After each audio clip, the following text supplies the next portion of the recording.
What's up, guys? It's Jose Galison of No Way Jose. This one will be on the Liberty Movement YouTube channel, but not all my content's going there. So just a heads up for you guys who only listen to the Liberty Movement channel. If you want to catch some of my other content, I've expanded my brand, and now I'm on my own channel, the No Way Jose channel. I'm also available on pretty much anywhere audio podcasts are at. The reason I'm expanding is because I kind of want to start going to a little bit more political stuff. You guys know me. I'm a non-voting anarchist. I'm not very a political individual. But, sometimes it's kind of hard to skirt around it. So it's like I kind of do more on my own channel. So if you guys want to catch some more of that stuff, go check out that channel. Today my guest is going to be John Hartmann, and he's got a podcast he just started up called Mind Your Business. And I asked him when we were getting ready to interview him, like, what if you were to pick like one word to describe what your podcast is about? He picked mindfulness. And it's not necessarily the perfect way to describe it, but it's pretty close. And I've listened to it. It's good shit. I highly suggest checking out his stuff.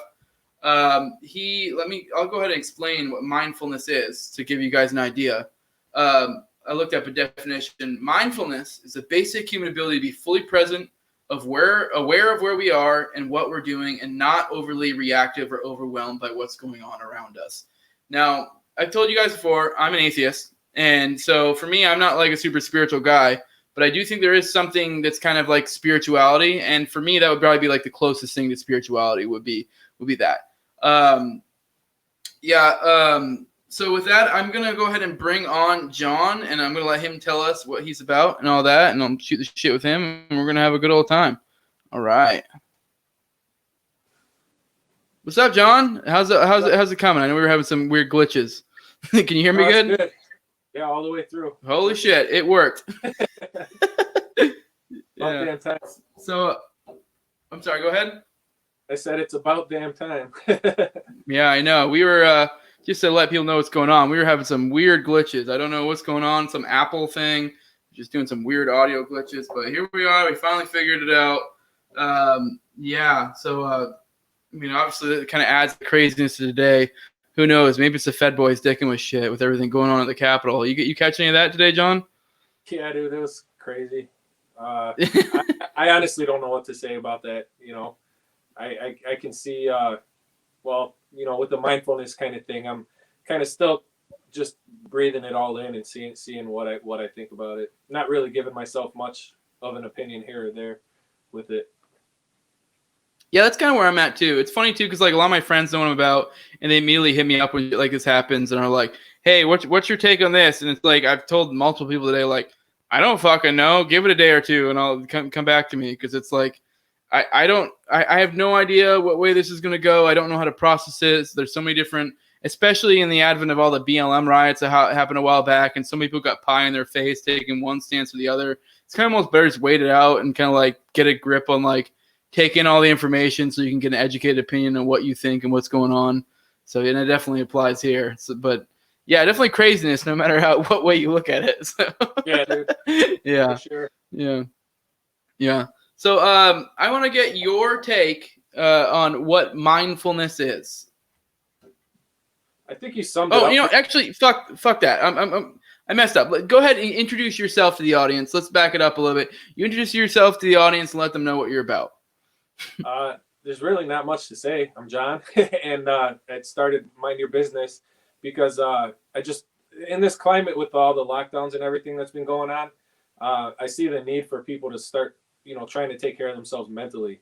And, that's kind of how it started for me, is to show people that there's different ways to go through all this. So especially with like all the animosity that people have on Facebook and, social media in general.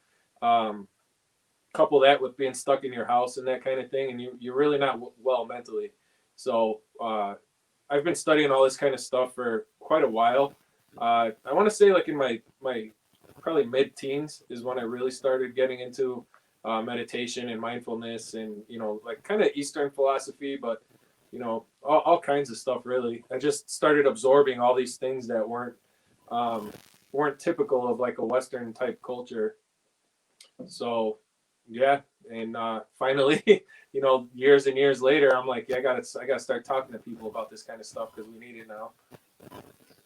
Yeah, I definitely think it's really important right now with everything going on. I do think I was really excited when I heard you were going to start a podcast and that, because I do feel like there was kind of like not a whole lot of that. And I have been noticing there's been a lot of, like, even when the circles rerun, a lot of people have been like kind of talking about like, spirituality or meditation or mental health and all that, especially with everything going on. So I think that's a really important. And I meant to go in this a little bit in my intro, but I've kind of always been one of the things I've kind of lived by is, and I've always kind of told this to my children as well, is strong body plus strong mind equals strong person. That's kind of been a motto I've lived by.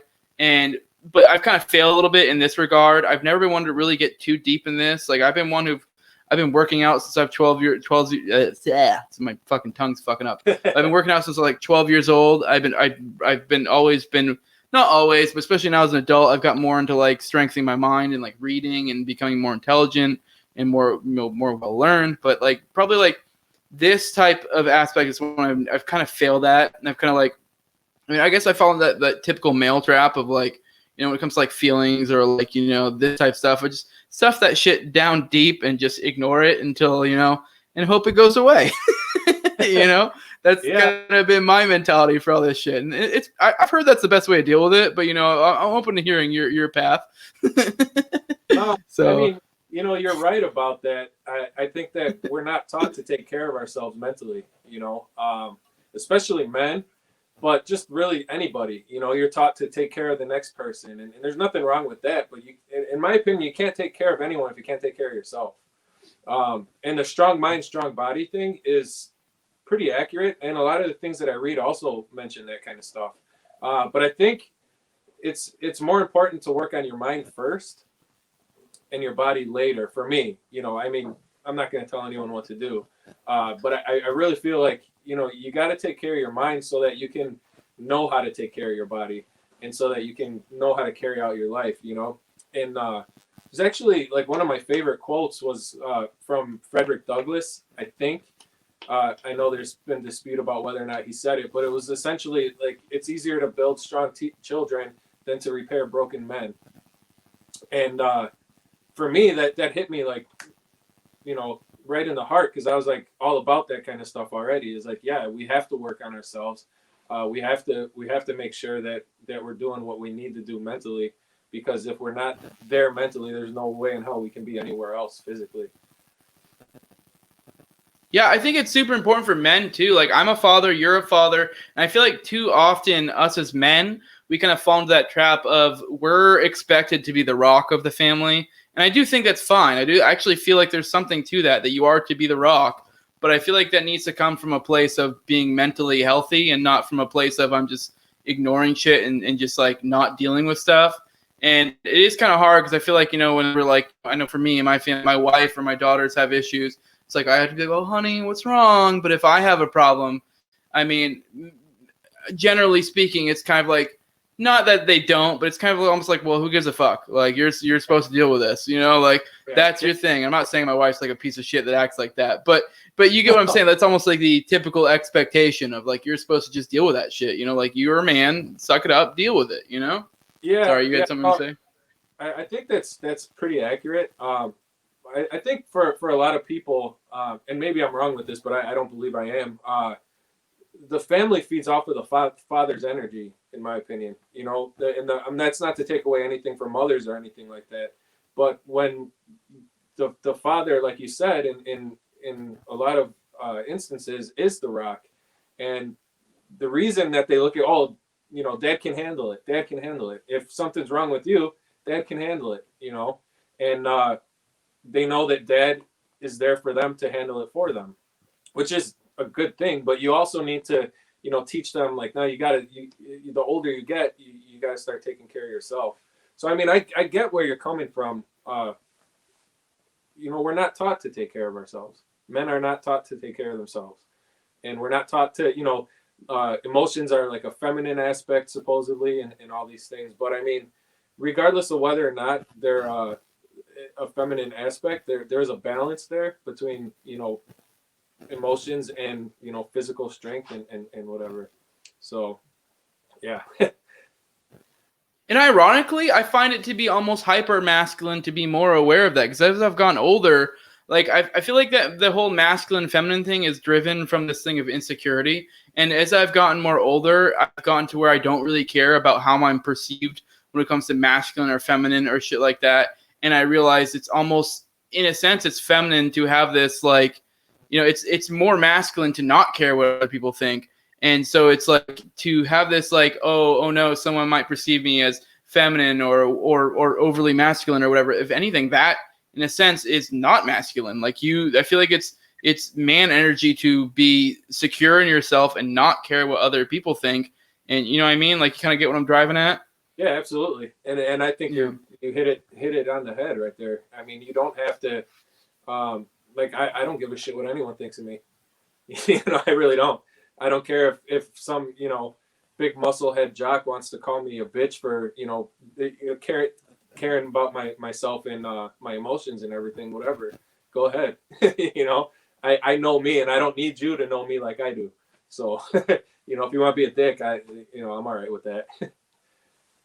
Yeah, I mean, and the funny thing is too, you bring that up, and it's like people do think of the Chad or whatever as like the hyper masculine, like toxic masculinity or whatever. And if anything, like I'm a more of a gym buff. I'm like, just to give people down, I'm not like huge or anything, but I'm 5'5". I'm a short dude, but I'm 210 pounds, and I'm thick with a triple C. Like, and it's mostly, I got a little bit of a dad bod, but I got a lot of muscle on me, and I'm a strong dude. And my point I'm getting at is I've kind of been inundated in the gym life for like pretty much most of my life. I've been working out since I was 12 years old. I'm 29. I've squatted over 600. I've done a lot of lifting. But the funny thing is, the biggest dudes, the ones like the most, like what you would think of the most masculine, are the ones who are like the chillest fucking dudes and like don't have this like what people think of as the Chad energy. And it's almost like they get, I mean, part of it is because they get to the point where it's like, what am I?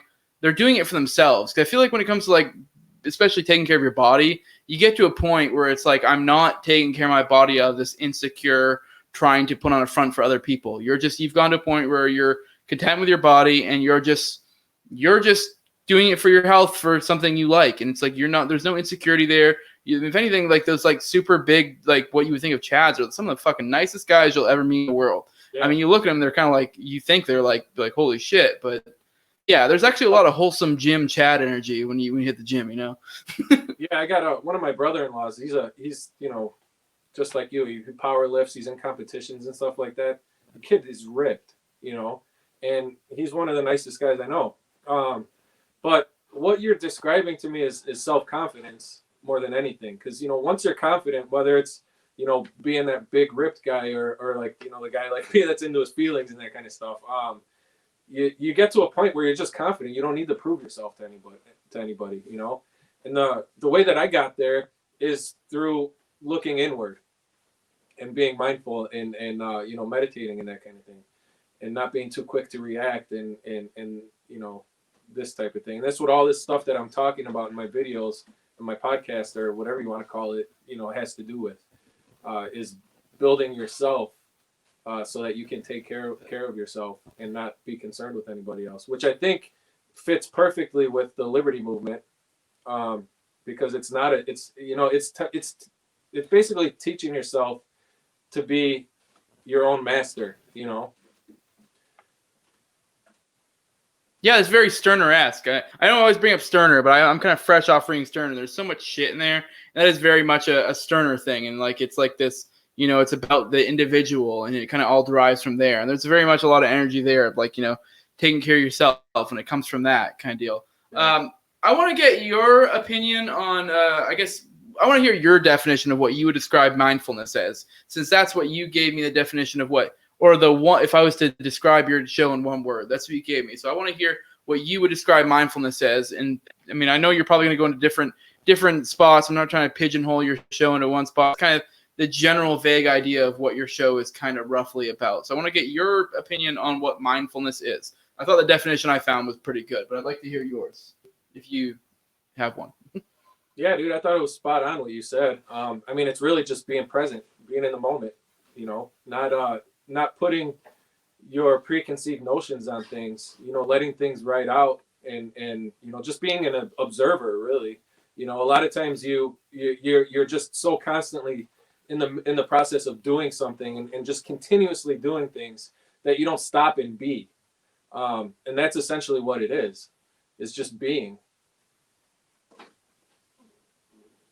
Yeah, no, it's that's good because I know you brought up. That was one point I want to touch on was the non-attachment. You did a whole episode on that, and it sounds bad, but then when you realize that no, it's about not being attached to, I guess, extrinsic things, like and being more in the moment, and if anything, it makes you, I guess, more attached. And I really feel like I think that's something that we all could use because I know that's we're all like, hey, what you're always like tied down by like what happened in the past, these things are fucking with you, or your goals for the future. Like I know I have those, but I do think there's something really to the whole idea of like being in the moment, and it's like something that's so fucking hard to do.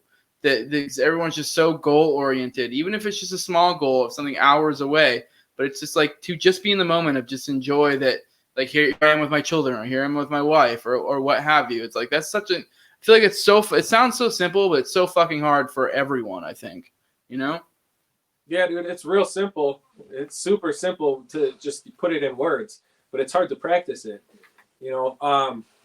I think with non-attachment, yeah, I mean, all non-attachment is letting go of, like I said, your preconceived notions, or you're not putting your thoughts on things. You're just letting them be.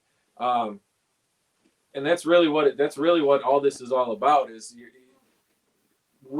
by being non-attached and being mindful and these kinds of things, you're really able to feel your emotions deeper. If you're really being in the moment that you're in, whatever that moment requires of you, you're going to instinctually know it, and like you're going to love more, you're going to feel more pain even. A lot of times there's situations where a loved one dies or something like that, and you can feel, you're basically feeling everything in its most purest form. And that's not a bad thing, because you need to have this kind of balance, right? You need the black and white kind of thing. You can't always be happy, because you won't know that you're happy. Essentially, it's just you're there doing things that make you happy. Things are good and things are bad, right? But when there's that duality of, okay, you have to know bad in order to know good, and vice versa, that's where a lot of this leads to. But yeah, you can really feel your emotions more deeply, and better understand other people is the other thing. I think a lot of times right now people are talking past each other, or just looking to argue and that kind of thing, and you're really not going to get anywhere that way. That's not to say that you have to agree with everyone or even compromise, but you get more mental clarity by knowing where someone else is coming from, as opposed to just, oh, fuck that guy, he didn't say so, he said something I didn't like, and I'm gonna leave it at that, because he might not have said something you like. It might have just been your interpretation of it. Yeah, that's super poignant, because it's actually really funny, because that was the whole point of my last episode, which for those watching the Liberty Movement, it's not going to be on there. This is more political. I did I had Sal Mayweather on, and I did a politics versus agorism thing, and the whole point was we went over this tweet that Sal did to kind of like roast the LPMC, because he's an agorist, and like if you understand agorism, you understand why he would kind of not necessarily have beef, but he would have major disagreements with the LPMC. And then I kind of I looked that whole thread on Twitter. Well, I remember looking through it and being like, people just like talking past each other and clearly not understanding where the other person is coming from. And it's just they have this goal, and it really honestly it's an argumentation thing. Like if you don't understand where someone's coming from, how the fuck can you come to any sort of agreement, or why are you even arguing, really? Because that's the whole point, is to kind of like, unless you're just like, I don't know, you're kind of, it's a meeting of the minds. And if you're not trying to like figure out where the other person's coming from, all you're doing is you're just speaking words into the ether. You're doing fucking nothing. And that's the big thing, is a lot of people don't understand where people are coming from. Because that's a very simple thing too. Also, I feel like it's really important to establish what terms you're using. Like one big thing was like, I know people like said like Sal called someone a statist at one point, but it's like if you understand agorism, you would understand agorist class theory, and according to agorist class theory, anyone using the political system for any means is a statist. So he's not actually calling you names. He was being descriptive. So it's like, yeah, and so like if you understood where he was coming from, you would understand he's not trying to be shitty, But if you're looking from your perspective, you're like, this guy is talking shit.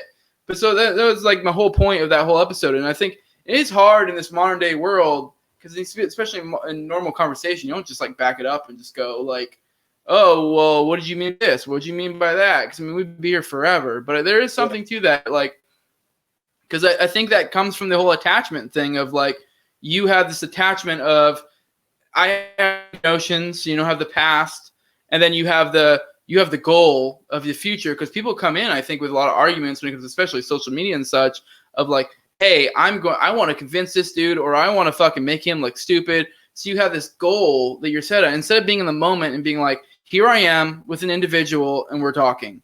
And, like we're trying to converse and figure things out. And if you were more in the moment, you could understand that like, hey, maybe we should like, hey, where are you coming from? Or so-and-so. I mean, Twitter is awful for that. I only got into Twitter recently because like I want to do it to promote the show.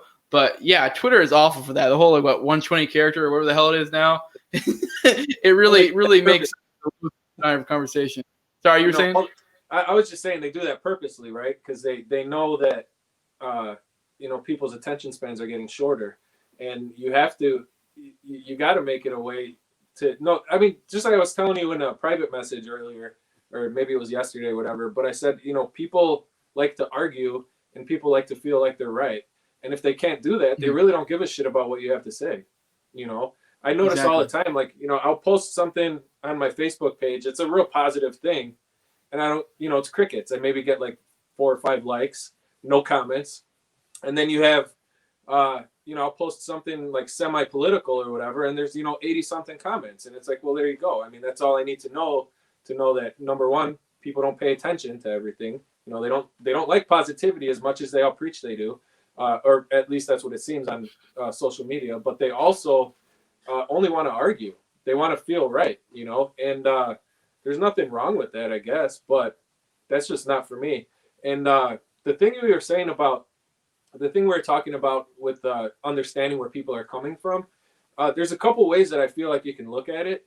One of them is like, just understand where your opponent is coming from so you can steel man your own argument.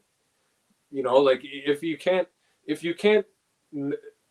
don't know exactly how your opponent is thinking about things, you can't come up with retorts, and the retorts that you come up with won't make sense to them, right? So you really have to pay attention. You really have to be able to steel man your argument in that way. It's just like another thing that I'm really into is The Art of War. I've read The Art of War like 1,000,000 times, and one of the I'm gonna not say it verbatim, but I think this is pretty important to our conversation. If you know your enemy and know yourself, you don't have to worry about the outcome of any battle.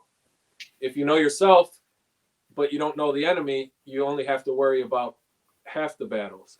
If you don't know yourself and you don't know your enemy, you need to worry about every outcome. So I think that's another cool thing about all this stuff that, and I'll get into The Art of War in later videos on Mind Your Business. I haven't tapped into that yet because I wanted to kind of get into meditation and that kind of thing first. Because I think once you understand that, then The Art of War becomes an even greater tool to utilize. Well, that kind of brings me next one. I want to get into meditation, but I am looking forward to The Art of War because that's one thing I've heard so many people tell me that I need to read it. And I've just one of those ones I've never got around to reading. I've read like a bunch of other stuff. Just some reason Art of War I just haven't got around to. And I know that it's short, right? It's a really short book, isn't it? Yeah, dude, you could probably read it in a couple hours. Yeah. So I need to get around to doing it. I just haven't. Those are all my books about like all those topics, and Art of War is like one of the thinner ones out there. I mean, you could really read it, and maybe if you read a lot, especially, you could read it in like an hour, couple hours. Well, it's funny. I read a lot, but I actually am a very slow reader. So I actually take forever to read books, and it's kind of annoying. But I don't know. I don't have that kind of time to where I can sit down and read a bunch. So I'm the kind of guy that I'll read like a page a day because it's like I want to read, but I don't have that kind of time to dedicate to reading a bunch. But I know I need to stick with it because if I just wait until I have a moment to read like a handful of pages, I'll just never read. So I need to read a page, a day or whatever, Yeah. Well, actually The Art of War would be perfect then because like the chapters are super short. So you could, spend 15, 20 minutes reading one, and then you could just mull it over in your head all day. The Tao Te Ching is the same way. There's only 81 verses in the Tao Te Ching. And that talks about the way of life, and it talks about all kinds of things. But those two books, The Art of War and the Tao Te Ching, they're very useful in everyday life. So that's why I started doing those videos too, so that I can talk about those and show people a really easy way to like look at all of those things. But I haven't gotten to those yet. Like I said, I wanted to get into meditation and that kind of thing first with the videos. I'm definitely looking forward to that. Maybe it'll just line up perfectly where while you're covering it, I'll be reading it. But I want to get into meditation because that is one thing I've just never fucked with at all. I mean, I've done yoga before, and I would think that's very similar in some ways. Yeah. But I kind of want to hear your take on just what meditation is, and maybe we can go more into it. But just a primer, maybe just a quick little like what the fuck it is that would be good, because I've never even fucked at all. For me, that's like I just want to sit there and just think about nothing. I can't. Like I'll fall asleep. That's not the purpose of meditation. But we've been misled to think that it is. People think that like, you're gonna have no thoughts in your mind and all of a sudden start levitating or some shit. But that's not really what it is. It's just, again, with the non-attachment, it's a clarity thing. You're able to see things as they are, not how you want them to be. You focus on awareness with meditation, and awareness is like all around you. It's you. It's part of everything. I think in one of my videos, I don't know if you watched it, but I was talking about how you can think of awareness as the sky, and you can think of your thoughts as the clouds and the birds and planes and all the shit that's in the sky. That's essentially what it is. But the thoughts and everything that are in your mind don't take away from the vastness of your mind, and they don't take away from your being, essentially. So, I mean, really, all you do is just try to focus on not doing anything, really, but then your mind starts wandering, right? I mean, anytime, I'm sure it happens a lot to people when they're going to bed. They'll lay down and they can't sleep because all their thoughts are going, and they're just like, fuck, how can I go to sleep? And you always go to sleep once you just kind of start watching your thoughts go in and out, and that's essentially meditation. It's just allowing your thoughts and your memories to come, but just observing them. Again, it goes to from doing to being, and just being a part of the picture show as it goes by, And then once you start realizing like, oh shit, I'm not paying attention, I'm not focusing. Well, you noticing that you're not focusing is snapping you back, and now you can just sit on it again. And I mean, it's really simple. I think that, a lot of people think like, oh, I'm going to learn how to relax. I'm going to learn how to, be patient. I'm going to learn how to do this and that. And it's like, yeah, those are byproducts of it. You're going to learn the be. You're going to learn the be in every situation that you're in. That's essentially what it is. And it's just practicing, not having that knee-jerk reaction. Yeah, have you, this made me think of, that kind of totally reminded me of some hallucinogenics experience I've had. Have you ever dicked with hallucinogenics at all? I'm just curious.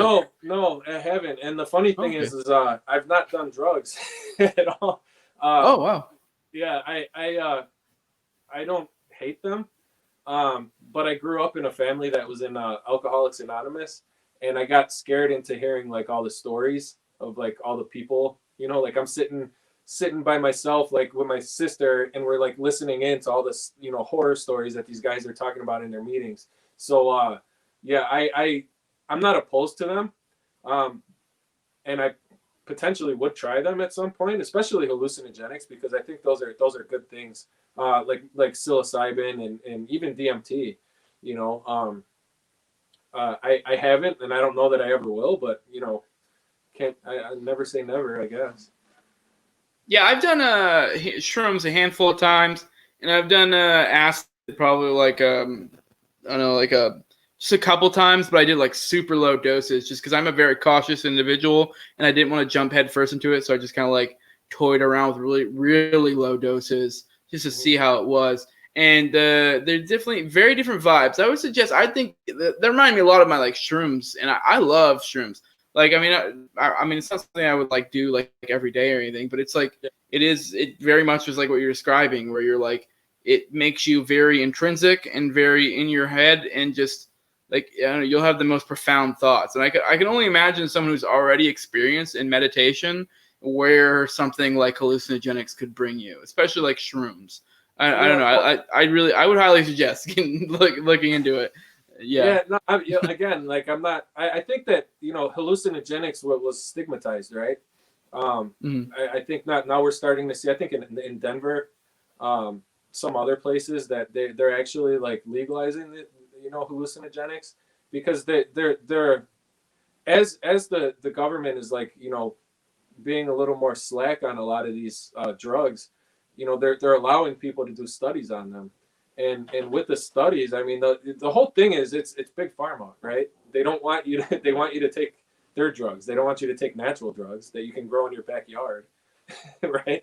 I mean, that's the whole thing. But no, hallucinogenics. I mean, I think at this point it's pretty, I don't know what the word is. It's a fact that they help people mentally, especially people with depression, anxiety. I think PTSD is a big Depression. one. Yeah, depression, exactly. So yeah, I mean, I'm not opposed to them at all. I think that more people should do them, to be honest with you. But like you said, you wouldn't do it every day or something like that. I think that's where our culture kind of fucks up with drugs to begin with, like any drugs. Moderation, right? You got to have moderation. And like I listen to like reggae music a lot. Like it's pretty much all I listen to. But the Rastafarians look at weed like a holy sacrament, and because they look at it like that, they're not, just smoking weed and going to some party and acting a fool or whatever. It's a way to put yourself in touch with your spirituality or even nature. I mean, it doesn't have to be. But I think that's where our society fucks up a lot, is that they treat drugs like a recreation as opposed to a sacrament.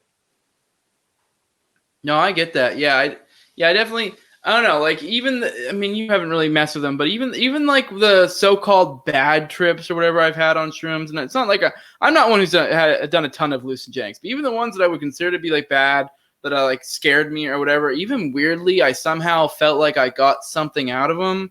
Like, yeah, I mean, because for example, like the first time I did shrooms, my buddies brought me to a party and I was tripping balls, and I was just like, okay, like I wasn't going to argue with them because I was tripping balls. They're like, yeah, we're going to a fucking party, and it just happened to be a party that I knew no one at. So I remember sitting in the corner and just being like tripping balls, being like, and just, but like even then, even with all that anxious energy, like somehow it weirdly, like I was working through those insecurities in a way by immersing myself in those insecurities. Like it was very weird. Like even the negative aspects, like somehow I felt like I got something holistic out of it. Like, I don't know. I go ahead. Kind of like meditation too. I mean, you get everything from something. You can always learn from something. Something can always affect you. It doesn't have to be, all that they're saying it is. I think right now, like with meditation, back to meditation, people think that it's like it'll help you with productivity and that kind of thing. But really it's just allowing you to feel your feelings and to be in the moment. So like when you're talking about like the bad trips and everything, like, and that you got something from them, you can always get something from everything if your mind is open enough to receive it. Yeah, for sure. So I think this is probably a good spot to end it. So, we're leaving on a good note. Everybody go do drugs. That's what you should get out of this episode. But no, oh, sorry, you were saying something? No, I just said, yeah, go do drugs. Yeah, what plugs you got to drop? I know you probably don't have a whole lot right now. But I don't know if you got anything you want to drop. Yeah, I don't really have anything. I mean, just my YouTube channel. It's Mind Your Business with John Hartmann. I got, I think, 5 videos up now. I just started this like, maybe 2 weeks ago, not even. But it was kind of like I was listening to like all these other podcasts talk about, like Pete Quinones was talking about it with Vin Armani. You know, they were talking about the mysticism and this kind of thing. And then Matthew Erickson and Stephen Messina were talking about it a little bit too. And I feel like everyone was touching on it, but no one was like, they were like kind of dipping their toe in the water, but they would just leave it at that. And I'm like, fuck, man, we need this right now. You guys have platforms. Let's do it. And it just didn't seem like they were doing it. So that's why I wanted to start mine. Yeah, that's a big message I've been trying to push out. Like, if you have something to say, go fucking do it. I'm only on episode 20 right now as well, and I've had some fairly big names on. Like, for example, like maybe it's not a big name to everybody, but I had Pete Quinones on. For me, like that he's had a major, like he's probably in my top 5 like people who's had a major influence in my thinking. And like, so it'd probably be like Dave Smith, Ron Paul, fucking Pete Quinones, Samuel Edward Konkin, and Rothbard, and those would probably be like my top 5. And really Pete Quinones because he led me to Konkin, but even then he's changed my thinking in a lot of other ways. So for me that was like a big deal, but like it was no big deal. Every person that I've contacted, I haven't had an issue. Maybe some people have had been a little more like hard for scheduling purposes, but no one's told me no. I haven't heard a single no yet. And so, like, I feel like people have this idea of, like, into this, that there's going to be this, like, daunting thing. And at some point, just fucking do it. Just go do it. If you feel like you have something unique to contribute to the conversation, just do it. And so that's why, I wanted to have you on, because I do think you have an interesting angle, and I want to see where you go with it. I mean, hopefully I can have you on later. Like, maybe once you cover the Art at War, maybe I'll read it as well, and we can kind of have a conversation on it.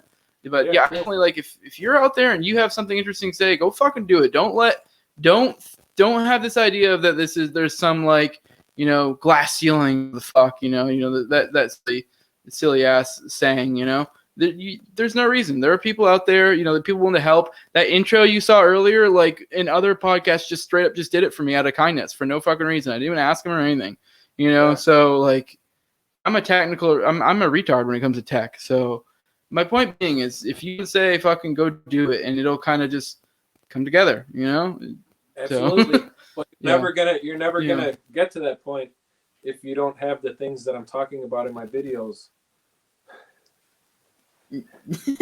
Yeah, go check out shit. No, for real. Definitely check out his things. I mean, obviously you're improving as time goes on. I mean, it is a learning process for all of us. It is for me. Still is for me. This is episode 20. I'm still figuring shit out. I definitely am not as professional as some, but at some point it's like, you just gotta do it, and that's the way you get better, So yeah, and I'm definitely looking forward to where it goes. Oh, sorry. Say what?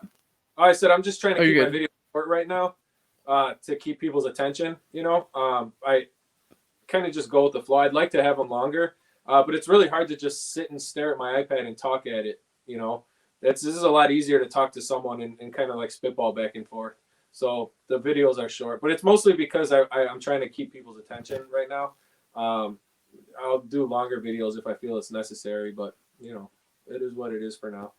I'm happy with it. No, I get that. It is like I've done one solo episode, I think, and that was like a bitch. So it's a lot easier having someone else to bounce shit off of.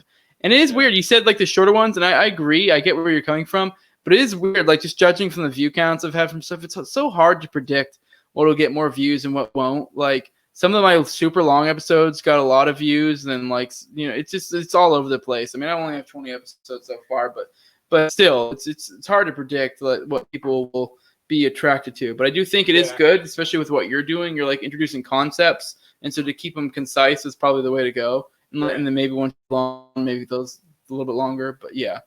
But anyways, little bit of rambling at this point. With that. Is there anything else that you wanted to cover that we missed? Now would be the time to bring it up before we close. Yeah, I don't think so, dude. I think we're good. Yeah, I think we covered a lot of the stuff.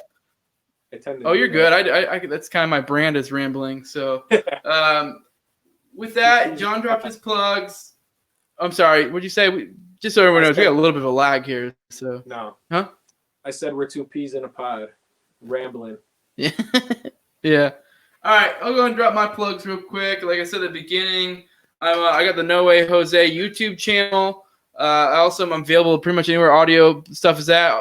As I always say, all the stuff's going to be in the description, so if you have any questions about that, just go look. Also on the Liberty Movement. This episode will be on the Liberty Movement because this is cultural, non-political. And so, with the Liberty Movement, all our stuff goes on YouTube and BitChute. If you for any reason need to get a hold of us, hit me up on Liberty Movement Global at gmail.com. I mean, whether it's just No Way Jose related or even if it's the Liberty Movement related, hit me up. Like, share, subscribe, comment, all that shit. Go hit up John's fucking channel. I expect good things going forward. I do think it's an interesting angle. Not a lot of people covering. So yeah, with that, deuces. End, motherfucker.